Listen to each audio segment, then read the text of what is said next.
गांव में नदी थी, वहाँ नहाते थे, आम के पेड़ में जो है खेलते कूदते थे।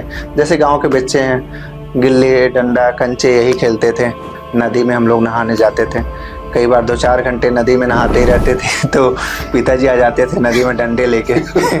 अब सोचिए, मैथमेटिक्स में हम लोगों का सबका इंटरेस्ट, और लास्ट में आके हम लोग बायो लेना। रेवांचल एक्सप्रेस चूंकि रीवा से डायरेक्ट भोपाल जाती थी, इसलिए हमने भोपाल उठाया सीधे, ताकि कनेक्टिविटी बनी रहे, घर आना जाना बना रहे। बिल्कुल।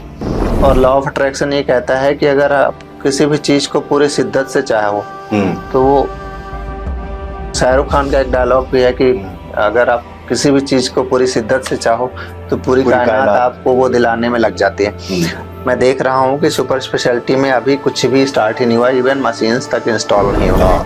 मतलब एकदम आप जब आए हैं, मुझे अच्छे से ध्यान है, एकदम स्टार्टिंग फेज था, इंफ्रास्ट्रक्चर वो बिल्डिंग दिख रही थी, बिल्डिंग बस थी और कुछ नहीं। तो लोगों को पता ही नहीं था कि सुपर स्पेशलिटी के बारे में। तो 2-4 पेशेंट आते थे। हाँ, वो वही था, ठंडा मतलब कोका कोला, अस्पताल मतलब संजय गांधी। 6 लाख में 2 लाख सुपरवाइजर मिल गए, बच्चे 4 लाख का मैंने पब्लिक फंडिंग की। अभी तो मैं फोन स्विच ऑफ करके बैठा हूँ क्योंकि बहुत सारे कॉल्स आएंगे।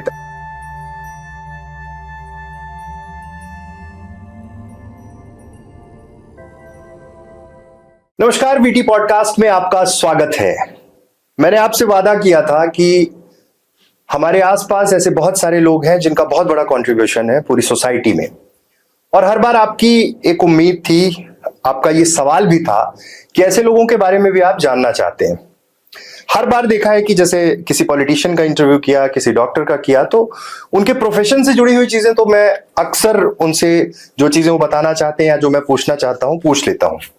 आपको भी वो चीजें बहुत अच्छी लगती हैं, इंफॉर्मेशन बहुत अच्छी लगती है, आप अपनी चीजों में उनको इन्वॉल्व भी करते हैं। लेकिन क्या आपने कभी सोचा है कि जो लोग आज हैं, जिनकी बदौलत हमें बहुत सहूलियत मिल रही है, अलग अलग प्रोफेशन में है, उनकी जर्नी कैसी रही?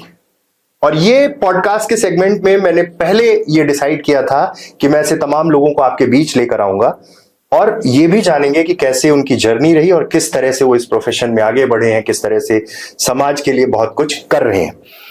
आज हमारे साथ doctor S K. Tripathi, Rewa super speciality hospital में डीएम कार्डियोलॉजिस्ट हैं, इस पॉडकास्ट में हमारे साथ जुड़े हैं। सर, बहुत बहुत स्वागत है आपका। जी धन्यवाद सर। बहुत लोगों से बात हुई और लोगों ने कहा कि डॉक्टर साहब के बहुत सारे इंटरव्यूज देखे, उनके वीडियोस भी देखते हैं, उनका यूट्यूब चैनल है, बहुत सारी इंफॉर्मेशन देते हैं। लेकिन मैं इस पॉडकास्ट के माध्यम से सबसे पहले ये जानना चाह रहा हूं कि ये जर्नी कैसे शुरू हुई, बचपन कैसा बीता, और कैसे ये डिसाइड किया कि हाँ, अब इस फील्ड में आगे बढ़ना है, मेडिकल फील्ड में आना है, और फिर किस तरह से यहां तक पहुंचे? स्टार्ट करते हैं बचपन से। मैं गुड़ में पला बढ़ा हूँ। गुड़ तो आप लोग जानते ही होंगे, रीवा से 24 किलोमीटर दूर, रीवा सीधी रोड में एक कस्बा है। मेरे पिताजी टीचर हैं, मैथमेटिक्स के टीचर हैं। मेरे 3 सिस्टर हैं। सबसे बड़ी सिस्टर हाउस वाइफ है, एक सिस्टर डॉक्टर है और एक सिस्टर बैंक मैनेजर है। हम चारों लोग भाई बहन बहुत प्यार से रहते थे। गांव में ही छोटा सा स्कूल था, सरस्वती शिशु मंदिर, उसमें हम लोग पढ़ते थे। सारे ही बच्चे हम लोग बहुत ही पढ़ाकू थे।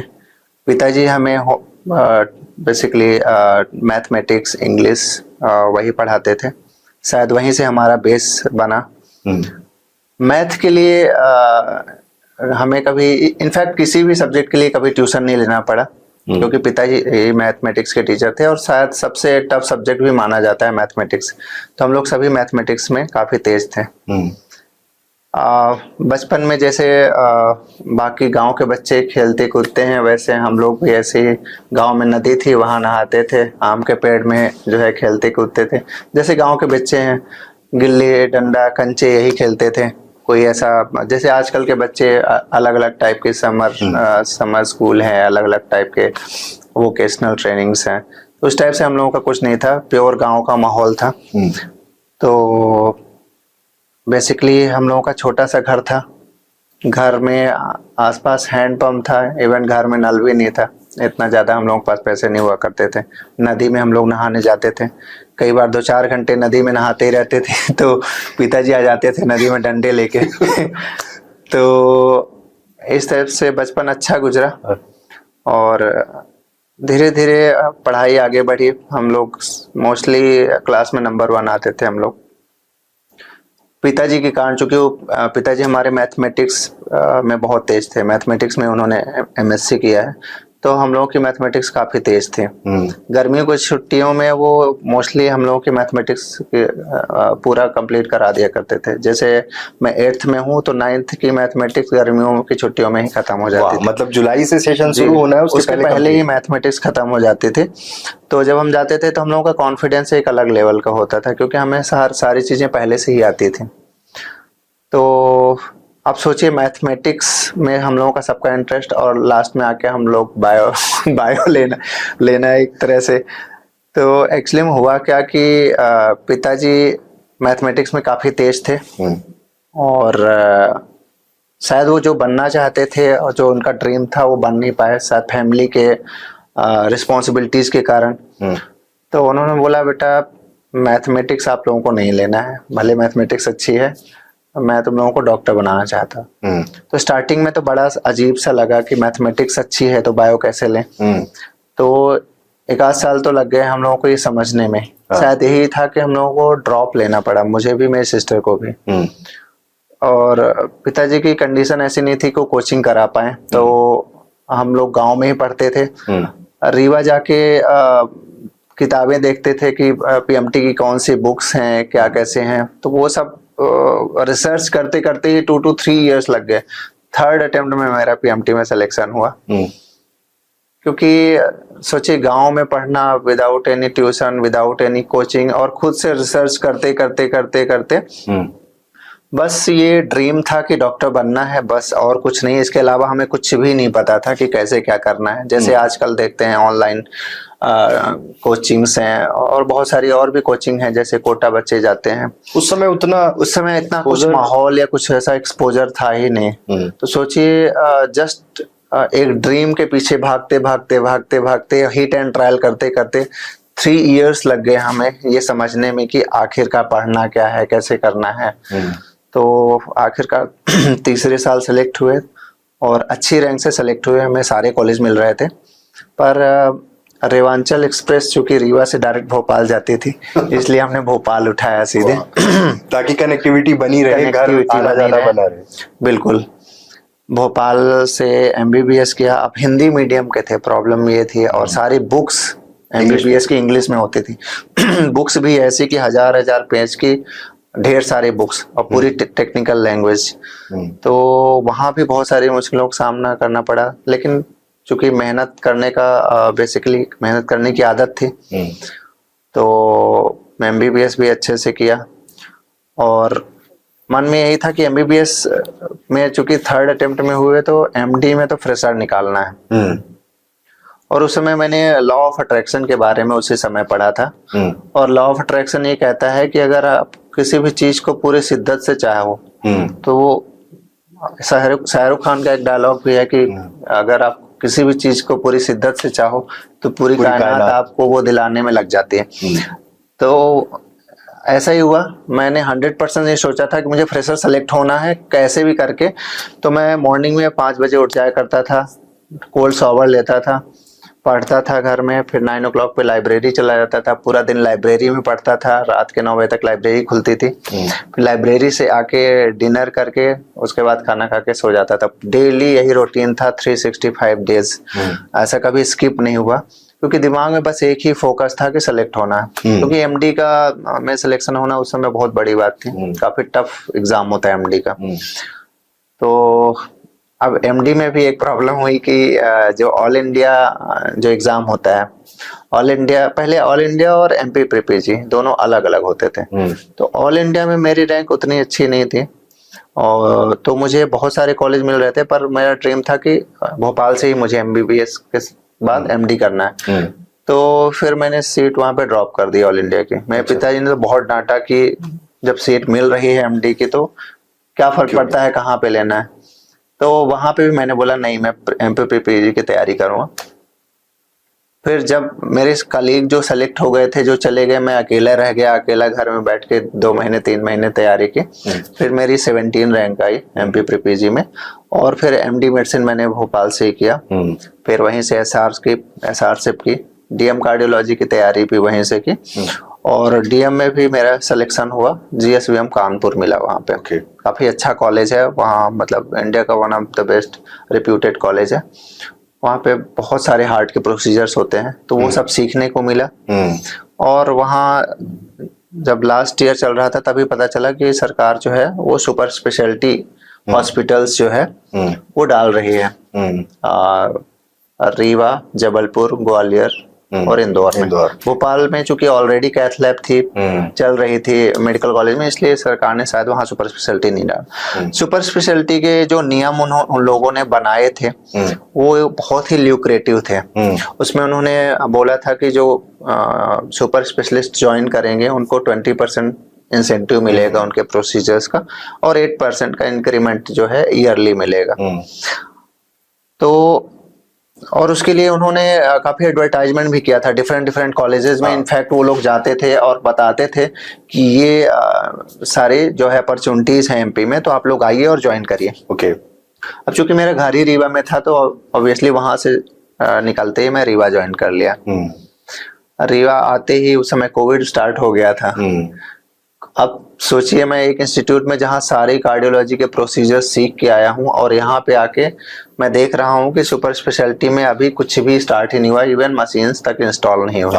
मतलब एकदम आप जब आए हैं, मुझे अच्छे से ध्यान है, एकदम स्टार्टिंग फेज था, इंफ्रास्ट्रक्चर वो बिल्डिंग दिख रही थी, बिल्डिंग बस थी और कुछ नहीं था। अच्छा, जब वहां से जब आपने ये सोचा कि अब रीवा लौटना है, दिमाग में ये भी था आपसे जब पहले भी बात हुई कि होम टाउन है, अब बहुत कुछ करना है, सारी चीजें जो चीजें बाहर देखी है, सीखी है, पढ़ी है, प्रैक्टिकल किया है, अब उसका यहाँ पे लोगों को फायदा मिले। और जब आप आए तो दिमाग में ये सब चीजें रही होंगी कि अब अपनी धरती के लिए कुछ करना है। बिल्कुल। क्योंकि बहुत सारे ऐसे लोग हैं जो आपके घर के आसपास थे, जब मेरी उनसे कभी बात होती है गांव में, तो बताते हैं कि छत में, ठंड में, धूप में हमेशा पढ़ते हुए ही दिखते थे। बिल्कुल। तो उसके बाद ये हुआ कि अब उस अपने शहर के लिए, अपने जिले के लिए करना है। जब आप आए तो एकदम रॉ था, मतलब उतना सब कुछ एस्टेब्लिश हुआ नहीं था, तो बड़ा चैलेंजिंग हो गया होगा पहले तो सेटल होने में कि कैसे सब चीजें यहाँ शुरू की जाए। सबसे पहले तो बड़ा ऑड लगा कि जो कार्डियोलॉजी में सीख के आया हूँ यहाँ पे ऐसा कोई माहौल ही नहीं है। इनफैक्ट कैथ लैब भी इंस्टॉल नहीं हुई थी और ओपीडी तक स्टार्ट नहीं हुई थी सुपर स्पेशलिटी में। हम लोगों को संजय गांधी हॉस्पिटल जाना होता था और वहां पे जो कार्डियक पेशेंट एडमिट होते थे उनका राउंड लेना होता था, बस यही काम था। और उसके बाद कोविड स्टार्ट हुआ तो कोविड की ड्यूटीज करना, वो सब चीजें। उसके बाद हमने बहुत प्रेशर डाल के ओपीडी स्टार्ट कराए। ओपीडी स्टार्ट हुई तो लोगों को पता ही नहीं था कि सुपर स्पेशलिटी के बारे में, तो 2-4 पेशेंट आते थे। हाँ, वो वही था, ठंडा मतलब कोका कोला, अस्पताल मतलब संजय गांधी। जी बिल्कुल, 2 ही चीजें थी। सुपर स्पेशलिटी के बारे में किसी को नहीं पता था। सुपर स्पेशलिटी में उस समय कोई भी पेशेंट नहीं आता था। फिर संजय गांधी ऑब्वियसली हम लोग राउंड लेते थे, पर बड़ा अंदर से दुख होता था वहां पे, स्पेशली कंप्लीट हार्ट ब्लॉक के जो पेशेंट वहां पे एडमिट होते थे। कंप्लीट हार्ट ब्लॉक बेसिकली ऐसी बीमारी है जिसमें हार्ट का जो इलेक्ट्रिकल वायरिंग है वो डिफेक्टिव होता है, तो धड़कन बनती नहीं है। धड़कन नहीं बनती है तो क्या होता है कि हार्ट काफी देर में धड़कता है। जब देर धड़कता है तो बीच में एक पॉज आता है, जिसके बीच में जिस टाइम पे हार्ट धड़क नहीं रहा होता है, तो उस समय क्या होता है कि ब्रेन में ब्लड सप्लाई उस समय जाती नहीं है। तो क्या होता है कि ऐसा इंसान बार बार चक्कर बेहोशी खा के गिरता है। इनफैक्ट ऐसा होता है कि अभी बिल्कुल ठीक है, थोड़ा सा चला और धड़ाम से गिर गया, उसको पता तक नहीं चलता। तो ऐसे पेशेंट्स एडमिट होते थे तो बड़ा खराब लगता था कि आप क्या करें, हमें स्किल है, हम कर सकते हैं। ये पेशेंट मतलब हमारे लिए कुछ खास कॉम्प्लिकेटेड प्रोसीजर नहीं है। ओके। तो एक बार क्या हुआ कि कैथ लैब जब हम लोग इंस्टॉल कर लिए, उसके बाद ही हम राउंड ले रहे थे तो हमें सीएचबी के 2 पेशेंट मिले। उनमें से एक हमारे गांव के ही थे और दूसरा इधर कहीं मऊगंज तरफ पिपरवार तरफ की एक महिला थी। वो बार बार चक्कर बेहोशी और बेसिकली मिर्गी टाइप के दौरे भी आते हैं हार्ट ब्लॉक में। तो मैंने सोचा कि हमारे पास था नहीं उस समय, कुछ भी नहीं था, प्रोसीजर के इंस्ट्रूमेंट तक नहीं थे। तो मुझे लगा इन लोगों का पेन रिलीव कर सकते हैं पेस मेकर लगा के। तो हमने क्या किया कि सारे इंस्ट्रूमेंट संजय गांधी से अरेंज किए, नर्सिंग स्टाफ को बोल के। फिर उसके बाद जो वेंडर है, वेंडर से बात करके पेस मेकर मंगाया, पेशेंट्स को वहां से शिफ्ट किया। ये सारा करने में हमें मॉर्निंग से लेकर रात के 2 बज गए 2 प्रोसीजर करने में। आजकल हम मॉर्निंग से नाइट तक में 15 to 17 प्रोसीजर कर लेते हैं, पर वो अरेंजमेंट करने में हमें सुबह 9 से रात के 2 बज गए। लेकिन जो प्रोसीजर वो हुआ जो है वो ऐतिहासिक था। वो पहले मतलब गवर्नमेंट हॉस्पिटल में पहले वो हार्ट के प्रोसीजर थे और पेस मेकर बहुत बड़ा प्रोसीजर था। हाँ, यहाँ के लिए तो ऐसा था कि जी बनारस, नागपुर, मुंबई, लखनऊ, जिसकी जैसी व्यवस्था। बिल्कुल। अच्छा, अचानक से ये हुआ कि अवेयरनेस का फैक्टर भी आया, लेकिन आपको ये लगता है ना कि इसके पहले भी डेथ इतनी ही थी, बस काउंट नहीं हो पा रही थी, सब बाहर चले जाते थे या तो पता नहीं चल पाता था? क्योंकि आप लोगों ने जब प्रोसीजर की, अभी ऑलमोस्ट कितने प्रोसीजर आप लोग कर चुके हैं? जी, ये भी बहुत अच्छा सवाल है आपका। हम लोग अब तक में 10,000 से ज़्यादा प्रोसीजर कर चुके हैं और ये भी एक रिकॉर्ड है। अपने प्रदेश में ऐसा कोई भी कॉलेज नहीं है जिसने इतने कम समय में इतने ज़्यादा प्रोसीजर किए। इनफैक्ट अभी एनआईसी का डेटा है, एनआईसी रजिस्ट्री का डेटा है। एनआईसी मतलब नेशनल इंटरनेशनल काउंसिल, वो बहुत ही रिप्यूटेड बेसिकली डेटा रिप्यूटेड एक काउंसिल है जो कि रजिस्ट्री डेटा हर साल जनरेट करते हैं। तो इस साल का जो डेटा आया है उसमें रीवा से दूर दूर तक कोई कंपैरिजन में नहीं है। इवन जो संस्थान 20 से 25 साल पुराने हैं, जैसे बीएमएचआरसी भोपाल का मेडिकल कॉलेज, ये सब वहाँ का मतलब 20 से 25 साल हो चुके हैं, फिर भी हमारे जो नंबर्स हैं वो कहीं से कंपैरिजन में नहीं है। मतलब दूसरे इंस्टीट्यूट्स उससे दूर दूर तक कंपेयर नहीं कर सकते, इस टाइप के नंबर्स आए। मैं बहुत सारे ऐसे पेशेंट्स हैं जो कंटिन्यूस जबलपुर, नागपुर दूर दूर जाते थे जी, और हम लोग जब यहाँ बात करते थे तो ये हुआ कि जब आप लोगों ने शुरू किया तो सबसे बड़ी जो उस समय कवायद थी विश्वास को बनाना जी। क्योंकि इस बात को कहने में किसी को गुरेज नहीं होना चाहिए या डरना नहीं चाहिए कि रीवा मेडिकल सर्विसेज और इन सब चीजों को लेके बड़ी नेगेटिविटी बिल्कुल थी। बिल्कुल। और लोग इसीलिए भागते थे कि तुरंत आप समझिए कि एक शहर के लिए जिस जगह से 26-26 बसें चलने लगे नागपुर के लिए, बिल्कुल। तो ये विश्वास पैदा करने में भी एक चैलेंज तो था क्योंकि लोग डरते थे। तो वो कैसे वो हुआ कि नहीं, धीरे धीरे कर लोग जुड़े और ये कारवां फिर बहुत बड़ा हो गया? जी, मैं वही फिर से रिपीट करूंगा, लॉ ऑफ अट्रैक्शन मैं बहुत ज्यादा फॉलो करता हूँ, शायद उसी के कारण मैं यहाँ तक हूँ। मेरे दिमाग में बस यही था कि सुपर स्पेशलिटी रीवा के कार्डियोलॉजी डिपार्टमेंट को नंबर 1 पे लाना है कैसे भी करके। पेशेंट्स को मैं बहुत ही एम्पैथी और केयर से देखता हूँ और इनफैक्ट जैसे ये दूसरे डेवलप्ड कंट्रीज में जैसे पेशेंट्स को हैंडल करते हैं, मैं वैसे हैंडल करता हूँ। इवन प्रोसीजर भी करता हूँ तो उनको बताता हूँ कि आपको ये प्रोसीजर करना है, इसमें थोड़ा सा दर्द होगा, हम आपको कैथेटर इंसर्ट करेंगे। एवरी प्रोसीजर हम उनको बताते हैं और प्रोसीजर के सक्सेस रेट भी हमारे शुरू से इतने अच्छे रहे तो उसका वर्ड ऑफ माउथ जो पब्लिसिटी हुई और साथ में मैं बहुत ही वोकल था मीडिया से। सबसे पहले तो मैं आपसे ही मिला था रीवा में, तो मीडिया का हेल्प मिली, प्रिंट मीडिया, इलेक्ट्रॉनिक मीडिया, और साथ में धीरे धीरे करके मैं खुद से भी प्रोसीजर करके अच्छे प्रोसीजर करके दिखाया तो समाज में जो उसका वर्ड ऑफ माउथ पब्लिसिटी हुई। अभी रिसेंटली मैंने अपना यूट्यूब चैनल भी डाला है, उससे भी मैं अवेयरनेस स्प्रेड कर रहा हूँ। तो ये सब चीजों के कारण एक ऐसा माहौल क्रिएट हुआ है ओवर द टाइम कि मैं आपको बता दूं, कोई भी इंसान बाहर जाना ही नहीं चाहता है बिग सिटीज में। इनफैक्ट मैं आपको बता दूं, नागपुर कुछ पेशेंट अगर गलती से चले गए तो वहां एंजियोग्राफी करा के हमारे पास आते हैं एंजियोप्लास्टी कराने के लिए। तो अभी मैं ये बोल सकता हूं कि मोर देन 90% पेशेंट हार्ट के प्रोसीजर रीवा में ही करा रहे हैं। इवन डॉक्टर्स जो एफोर्ड कर सकते हैं वर्ल्ड के किसी भी जगह पे अपना प्रोसीजर कराना, तो बहुत सारे डॉक्टर्स हैं, मैं नाम नहीं लूंगा, इवन 5 to 7 डॉक्टर्स हैं जिनकी एंजियोप्लास्टी यहाँ पे हो चुकी है। क्या बात है, ये बहुत बड़ी बात है जी। नहीं तो हमेशा पहले ये होता था कि अगर डॉक्टर को कभी कुछ हुआ तो इंदौर जाओ या फिर बाहर जाओ, इस तरह की मीडिया पर्सनल्स, बहुत सारे मीडिया पर्सनल मैं जितनों को जानता हूँ सबके घर में कहीं न कहीं मैं प्रोसीजर कर चुका हूँ, एंजियोप्लास्टी कर चुका हूँ।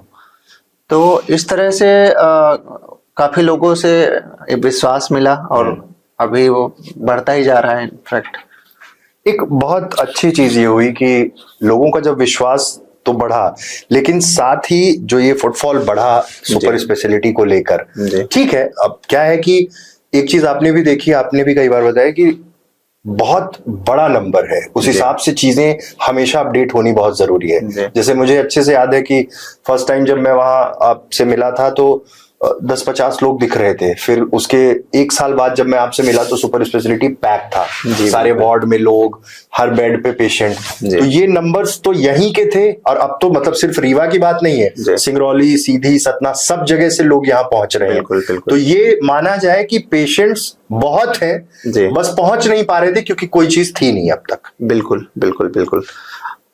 और अब जो सिचुएशन है, जैसे अवेयरनेस वाला जो मसला है, आप अक्सर मैंने देखा है आपके वीडियोस में, हर एक जैसे वर्ल्ड हार्ट डे आया तब आपने लोगों को अवेयर किया अलग अलग टाइम पे कि किस किस तरह से। गर्मियां जब शुरू हुई तो ऑफिशियल यूट्यूब चैनल में मैंने सर के देखा कि उन्होंने तुरंत वीडियो किया कि इस समय किस तरह से पैक्ड जो ड्रिंक्स है इन सबसे बचना है, किन किन फ्रूट्स को लेना है। तो ये सारी चीजें हैं अवेयरनेस पर्पज से।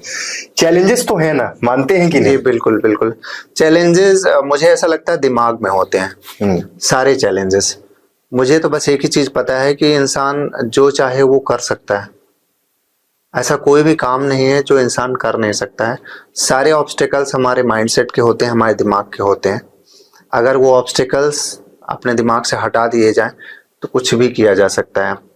वो मैंने देख लिया है रीवा में भी, अपने कार्डियोलॉजी को नंबर 1 पे लाके।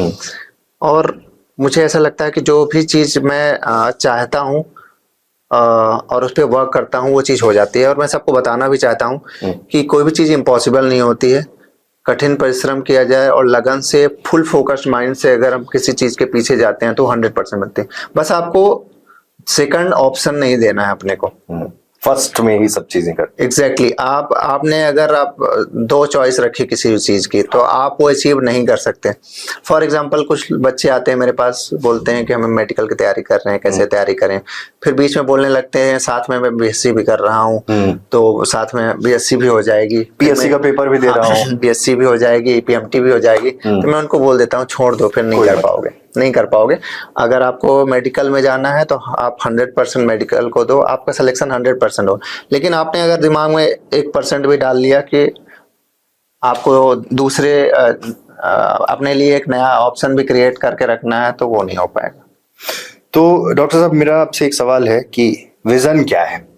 आप रीवा आ गए, सारी चीजें कर रहे हैं, जूझ रहे हैं, बीच में आपकी कमर में भी दिक्कत हो गई थी, कंटिन्यूस आप बता रहे थे कि वो चूंकि वर्किंग आपकी ऐसी थी कि मैं रात को आपको 12 बजे भी कॉल करता था तो आप हॉस्पिटल में ही रहते थे। अभी मैं हॉस्पिटल से ही आ रहे हैं। तो कैसे, मतलब क्या विजन है और क्या करना है? क्योंकि ये जो सक्सेस रेट है, चाहे एंजियोप्लास्टी की हो, एंजियोग्राफी की हो, पेशेंट्स का हो, मैंने तो ओपीडी में लाइन भी देखी है ना कि सुपर, पहले तो क्या था कि मैंने बहुत सारे प्राइवेट हॉस्पिटल्स में तो देखा था, लेकिन सुपर स्पेशलिटी में भी मैंने जब 60-70 लोगों को खड़े देखा तो एक ये भी लगा कि नहीं, हेल्थ सेगमेंट में विंध्य में काम होना शुरू हुआ। तो डॉक्टर एस के त्रिपाठी का विजन क्या है? देखिए, मेरा जो एटीट्यूड है वो जस्ट लाइक वॉरियर है, वॉरियर माइंडसेट है मेरा। मतलब जिस चीज में आगे बढ़ गया तो बढ़ गया, पीछे लौटने का मेरा वो नहीं रहता है। तो मेरा शुरू से ये था कि अपने यहाँ हर वैरायटी के प्रोसीजर करने हैं, क्योंकि कभी कभी क्या होता है ना कि आदमी दिमाग में मान लेता है अरे रीवा में ये तो कर ही नहीं पाएंगे, ये तो कर ही नहीं पाएंगे, ये तो बहुत कॉम्प्लेक्स प्रोसीजर है, इस प्रोसीजर के तो शायद पेशेंट पे ही नहीं, के जो पैसे हैं बहुत ज्यादा हैं, ये प्रोसीजर इतना बड़ा है तो पेशेंट कर ही नहीं सकता, अफोर्ड ही नहीं कर सकता। तो मैंने कभी सोचा ही नहीं।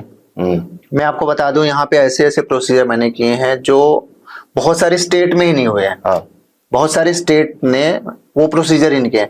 जैसे for example leadless pacemaker, leadless pacemaker जो है वो बहुत बड़ा प्रोसीजर होता है, 11 to 12 लाख की डिवाइस आती है। तो जिन 2 पेशेंट्स में लीडलेस पेसमेकर लगाया था वो बहुत परेशान थे, वो बहुत परेशान, मतलब उनका ये समझ लीजिए कि 4 to 5 टाइम्स पेसमेकर लग चुके थे, सब फेल हो चुके थे। सिर्फ रीवा में नहीं, उन्होंने रीवा में प्रोसीजर कराया, फिर उसके बाद जबलपुर में कराया, फिर यूएन मेहता चले गए, वहां से भी फेल हो गए। फिर उसके बाद उन्होंने मुझे कॉल किया, मैंने उनको बोला कि आ जाओ, हम करेंगे कैसे भी करके। मैंने जब सोच लिया कि करेंगे मतलब करेंगे, बहुत बड़ी बात, कोई दूसरा ऑप्शन है नहीं। अब कैसे करेंगे ये भी एक बहुत बड़ा चैलेंज था, क्योंकि 11 लाख की डिवाइस और पेशेंट के पास पैसे नहीं, कैसे करें, बहुत बड़ा चैलेंज था ये। तो अब पेशेंट इतना परेशान था कि वो सुसाइडल टेंडेंसी आने लगी थी, उसको लग रहा था कि अब कुछ नहीं हो सकता, अब तो डेथ के अलावा कुछ है ही नहीं। तो मैंने शुक्ला जी से बात की, 2 लाख उन्होंने दिलवाया। कंपनी से बात की कि भैया ये बहुत पुअर पेशेंट है, उनको मेल्स किए तो उन्होंने 11 लाख का प्रोसीजर 6 लाख में कर दिया। वाह, 6 लाख में 2 लाख शुक्ला जी से मिल गया, बचे 4 लाख का मैंने पब्लिक फंडिंग की, सारे डॉक्टर से, सारे लोगों से प्रोसीजर हो गया। क्या बात है, बहुत तो सेम यही कहानी हुई थी एक लेडी की, 1 ईयर के अराउंड होने वाले, आई थिंक 1 ईयर नहीं हुआ, 6 मंथ ही हुए हैं अभी। उसका भी यही था, उसकी जो बच्ची थी वो पीछे लग के, और मेरे पे उसका इतना विश्वास था, उसका भी कई बार प्रोसीजर रिपीट हुआ था और फेलियर हुआ था, उसमें भी लीडलेस पेसमेकर लगा था।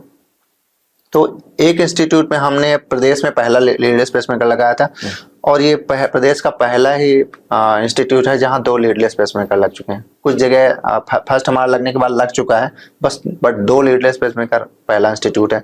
इसी तरह से लॉट CRT हमारे यहाँ फर्स्ट टाइम लगा था, और हर टाइप के कॉम्प्लेक्स प्रोसीजर हम लोग कर रहे हैं। और सबसे बड़ी बात यह है कि ये जब से सर ने ट्रीटमेंट यहाँ शुरू किया, पेशेंट से मिलना समय समय पर सर मीडिया फ्रेंडली रहे, तो प्रेस रिलीजेस मिलती थी तो हम लोग भी नए नए वर्ड सीखते थे।